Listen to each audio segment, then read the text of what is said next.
মহানগর স্বেচ্ছাসেবক দলের সাবেক সিনিয়র সহসভাপতি, বাংলাদেশ জাতীয়তাবাদী ছাত্র দল বরিশাল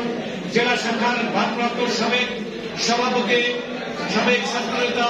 জনাব জাহিদুল ইসলাম সোহেল, তাকে মঞ্চে আসার জন্য অনুরোধ করছি। বিপ্লবী সাথী ও বন্ধুরা, এরপর যে আপনাদের সম্মুখে বক্তব্য নিয়ে আসছেন আজকের এই শহীদ রাষ্ট্রপতি জিয়াউর রহমানের ৪৪তম মৃত্যুবার্ষিকীর ১ থেকে ১৯ নং ওয়ার্ড বিএনপি থেকে আজকের এই আলোচনা সভার যার বক্তব্য শোনার জন্য আপনারা অধীর আগ্রহে বসে আছেন। আজকে বরিশাল মহানগর শাখার সংগ্রামী সিনিয়র যুগ্ম আহ্বায়ক, সাবেক ছাত্রনেতা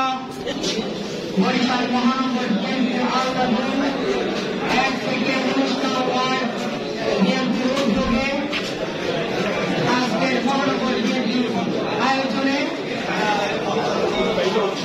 আমাদের বাংলার রাখাল রাজা শহীদ প্রেসিডেন্ট জিয়াউর রহমানের ৪০তম মৃত্যুবার্ষিকী উপলক্ষে আজকের আলোচনা সভা এবং মোনাজাতের সভাপতিত্ব করছেন বরিশাল মহানগর বিএনপির সংগ্রামী যুগ্ম আহ্বায়ক জনাব মুসা কাজল।